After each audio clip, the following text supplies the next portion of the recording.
Voy a hablar del papel del PET-CT-FDG en cáncer de cabeza y cuello. No tengo conflicto de intereses. En cáncer de cabeza y cuello, donde los escenarios terapéuticos son múltiples, cirugía, radioterapia, quimioterapia, terapia dirigida, inmunoterapia, y en muchas oportunidades una combinación de los mismos, y donde el impacto terapéutico es quizá más importante que en cualquier otro tipo de cáncer porque abarca situaciones y funciones tan importantes para los seres humanos como el hablar, el deglutir y la propia apariencia física, es definitivo hacer un diagnóstico preciso. Es mandatorio para poder llevar a cabo un manejo personalizado. Y eso es la tomografía por emisión de positrones, una técnica de imagen que permite directamente ver el tumor. Y si estamos viendo el tumor, podemos definir su extensión, podemos evaluar su comportamiento biológico, explorar su agresividad y si lo estamos viendo en el tiempo, vamos a poder monitorear la respuesta a la terapia. Nuestro caballito de batalla en esto ha sido el FDG, el Fluor 18 FDG, que es la glucosa radiomarcada, y más recientemente tenemos el inhibidor de la proteína activadora de fibroblastos marcada con Fluor 18 también, que ya se está convirtiendo en una realidad con la gran ventaja sobre el FDG que no va a tener el problema del proceso inflamatorio y va a ser mucho mejor contraste. Esto ya va siendo una realidad en Asia y en Europa y bueno, vamos a ver en Colombia. Pero vamos con el Fluor 18 FDG. Es glucosa marcada que se administra por vía endovenosa, se distribuye en todas las células del organismo facilitada por un transportador de membrana y queda atrapada allí. Al quedar atrapada en todas las células, me va a permitir hacer un mapa metabólico de la distribución de glucosa. Y como sabemos, la mayoría de los cánceres también consumen glucosa y los de cabeza y cuello especialmente. Eso va a permitir que en este tipo de equipos que tienen un anillo de TAC y un anillo de PET, vayamos a adquirir simultáneamente una imagen morfológica, una imagen funcional y nos va a llevar a la imagen fusionada. Específicamente el PET, no me salió. Esta va a ser la distribución usual, la captación alta en el cerebro, actividad en el corazón, dependiendo el estado metabólico. En los ayunos cortos vamos a ver el corazón, en los prolongados no. Actividad hepática, esplénica y eliminación por vía renal y vía urinaria. Y específicamente en cabeza y cuello vamos a tener una distribución normal con actividad usual en amígdalas, mucosa gingival, músculos genioglosos, glándulas salivares, la punta de la lengua, la boca, las cuerdas vocales todas, normalmente van a captar el FDG. Adicionalmente vamos a tener hallazgos que se van a activar en algunas oportunidades como es la grasa parda. Se activa con el frío y nos va a dar intensa captación de FDG o situaciones que no son raras como la parálisis del laringio recurrente, laringio recurrente izquierdo que nos va a mostrar este tipo de asimetrías donde se ve captación por la cuerda normal. Y si tenemos en cuenta esos hallazgos, entonces aquí van a tener del lado del extremo izquierdo, creo, la distribución normal y aquí en el lado derecho la anormal, donde pues es muy evidente la intensa captación por un cáncer de hemilengua izquierda ávido de FDG. De manera que las indicaciones generales del PET-FDG serían estadificación, evaluación de la recurrencia, ya sea caracterizando imágenes morfológicas o diferenciando entre fibrosis y tumor, la evaluación de la respuesta a la terapia, que esto cobra cada día mayor importancia, la planeación de la radioterapia, el dirigir una biopsia y la búsqueda del primario desconocido. Vamos a ver algunos ejemplos. Este es un paciente de 43 años con un carcinoma de células escamosas no queratinizante. Se le realiza un TAC que muestra asimetría de tejidos blandos de la nasofaringe por mayor volumen del lado izquierdo con extensión al espacio perivascular. El PET se solicita para estadificación y nos está mostrando evidentemente el engrosamiento parafaringeo con importante captación y extensión al espacio carotidio y adicionalmente un ganglio en el nivel 5. El estudio de cuerpo entero nos muestra que no hay ninguna otra captación, de manera que con un solo estudio tenemos una estadificación completa del paciente. Como decía el doctor Torres, es útil en T con limitaciones, porque nosotros vemos el tumor, pero la relación con los órganos vecinos, pues nunca vamos a superar a la resonancia, pero es muy útil para establecer la presencia de ganglios con una sensibilidad del 86 al 98% y especificidad del 88 al 98%, y es la mejor herramienta para la detección de lesiones a distancia, con una sensibilidad del 92%, especificidad del 93% y un valor predictivo negativo de lujo del 99%. Además, es capaz de detectar tumores crónicos que se presentan con alguna frecuencia en este tipo de patologías entre un 4% y 17%. En este estudio, con 477 pacientes en los que se incluyó el PET-FDG para la estadificación inicial de los pacientes, se vieron cifras tan importantes como que cambió la estadificación en el 46,3% de los mismos, casi en la mitad.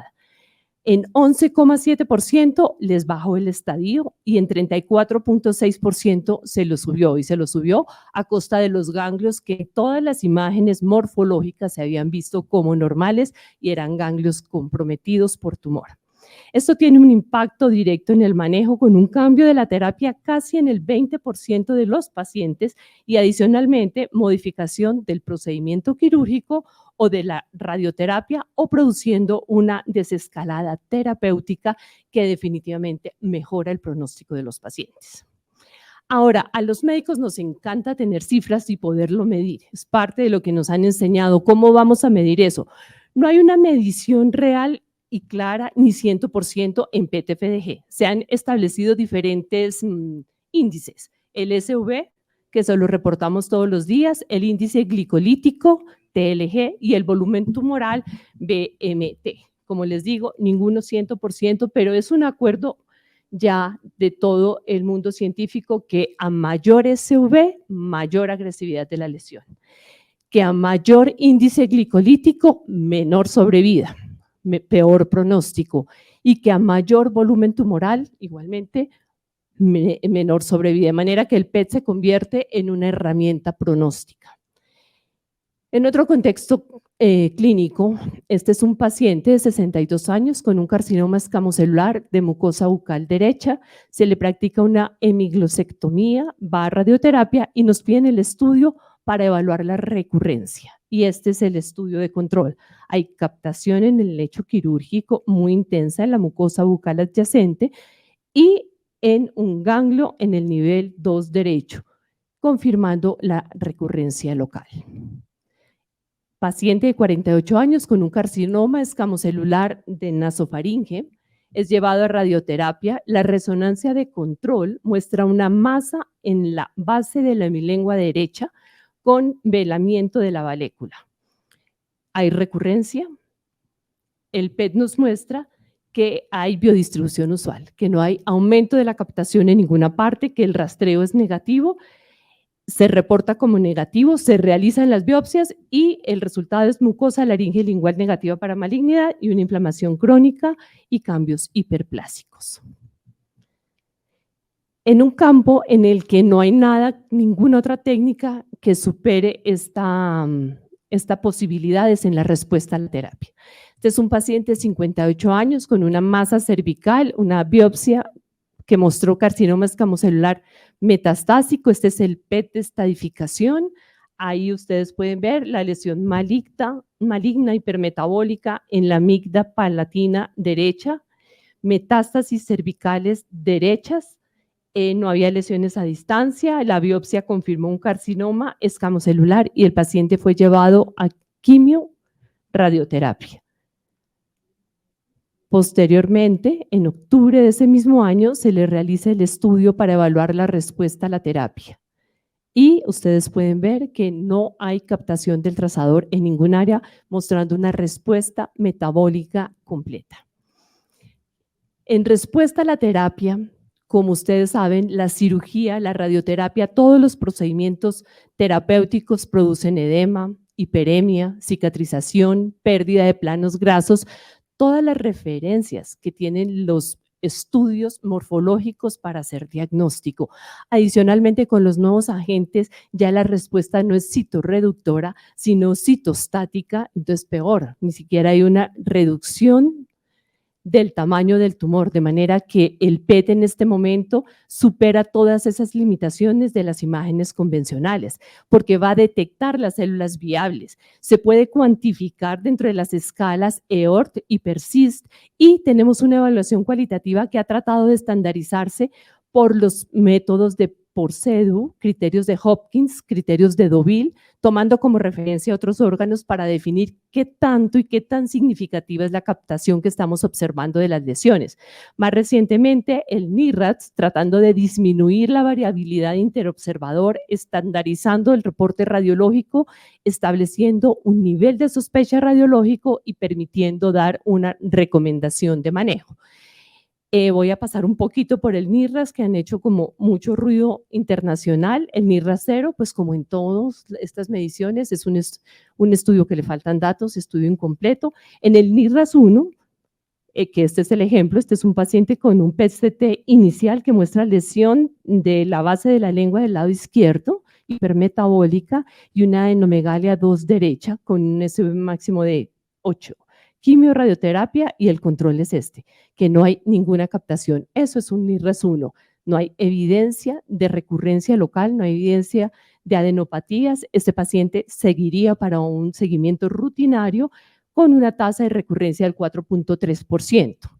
En el NIRAS 2A hay leve captación en la mucosa o leve captación en los tejidos ganglionares residuales. Este paciente debería ir a una inspección directa, o en el 2B, porque hay moderada captación de FDG o hay discrepancia entre el PET y el TAC, este paciente debe llevar a un intervalo corto de seguimiento, ya que tienen una tasa de recurrencia del 9,1%. En el NIRAS 3, intensa captación de FDG, este paciente pues va a biopsia, la tasa de recurrencia es del 42,1%, y en el NIRAS 4 tenemos ya la patología positiva, progresión radiológica, y debe ir a tratamiento.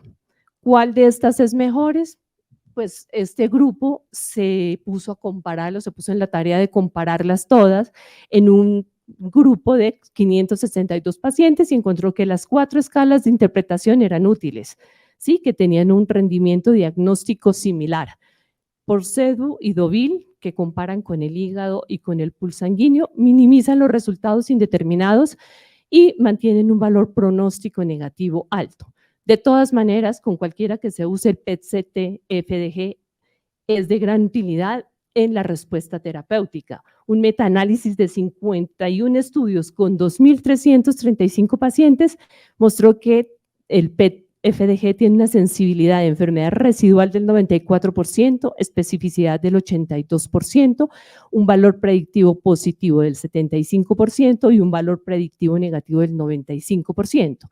Y en la reestadificación de los ganglios, un valor predictivo positivo del 77% y un valor predictivo negativo del 97%. Pues muchos números, pero si tomamos los valores predictivos y tenemos un valor predictivo tan alto, podemos decir que un PET negativo confirma ausencia de enfermedad. Nos podemos quedar tranquilos. Pero con un valor predictivo positivo, que es más o menos regular, un PET positivo nos tiene que llevar a muchas otras tareas, a evaluar al paciente, volvemos nuevamente a la clínica, a realizar más imágenes morfológicas y a llevar a biopsia. Como decía alguna vez el doctor Hakim, si a mí eso me pinta, lo estudio, ¿sí?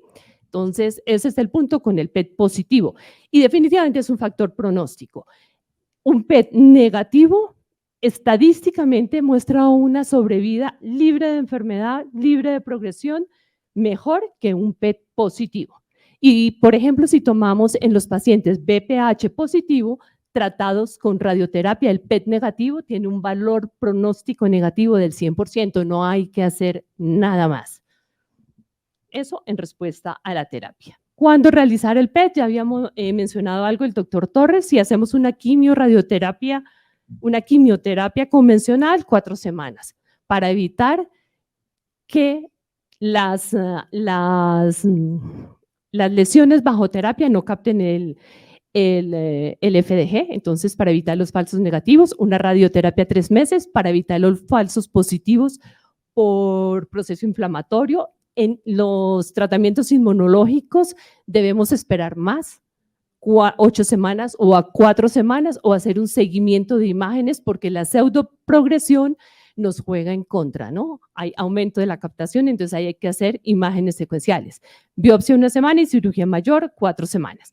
En planeación de la radioterapia, pues donde más capte es a donde se va a dirigir el haz de mayor intensidad de la radioterapia. Y en primario desconocido, este es un paciente de 43 años con una masa cervical, la derecha, la biopsia mostró el carcinoma escamocelular, le hicimos el PET y se observa ahí la lesión en la amígdala palatina derecha, confirmando el primario.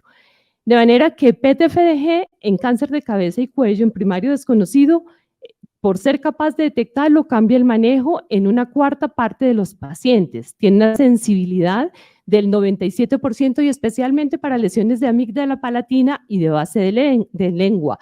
En esa publicación del 2017 nos muestra sensibilidad del 100% con especificidad del 94%. En nuestra experiencia, en un corte realizado hace un par de años, 46 pacientes pudimos detectar el primario en el 83% de ellos, y esto era con el equipo antiguo. Con el equipo nuevo tenemos mucha mayor sensibilidad. Pero en general, cuando la lesión no se ve en el PET, es poco probable que se vea con otra imagen. Los tumores de cabeza y cuello son altamente ávidos de FDG. Hay alta resolución de contraste y alta resolución metabólica. Tiene limitaciones, las infecciones y las inflamaciones que también capta. El metabolismo normal que tiene una distribución, órganos que captan de todas maneras, como ya lo vimos, y hay lesiones también que tienen poco contenido celular, lesiones con alto contenido de mucina, quísticas o necróticas que no nos van a captar. Pero ¿hacia dónde vamos? Vamos hacia una mejoría en los equipos, mejoría en los trazadores y mejoría en las mediciones. En los equipos es una realidad que PET resonancia en cáncer de cabeza y cuello pues tiene todas las de ganar. Es superior al PET-CT en estadificación inicial, con los porcentajes que ustedes ven ahí. Es superior a la resonancia sola en recurrencia, porque es capaz de ver el tumor y la celularidad que puede predecir la recurrencia después de la cirugía. Técnicamente, el PET resonancia da muchísima más información y es un real corregistro simultáneo. También hay desarrollo de equipos dedicados para cabeza y cuello que ya están en el plano de investigación, que son con cristales más potentes, es lo que dice ahí CCT, con mejor resolución espacial. Hay mejoría en los trazadores, lo que les había hablado, se habló de MISO, pero actualmente el FAPI delinea mejor el tumor, es capaz de detectar invasión intracraneana y de base del cráneo y no ve los procesos inflamatorios e infecciosos. Sería la técnica a utilizar. Ahora, adelantándome un poco, FAPI se puede marcar con flúor 18 para hacer diagnóstico, pero si yo le coloco lutecio, puedo hacer tratamiento de las lesiones que estoy viendo. Y eso es Theragnostic y eso es lo que estamos en medicina nuclear en muchos otros cánceres. Y las mediciones también se están mejorando, se mide el volumen tumoral, el índice glicolítico, hay programas de autodelineación de lesiones para radioterapia y protocolos de inteligencia artificial que están haciendo la técnica mucho más precisa. Muchas gracias.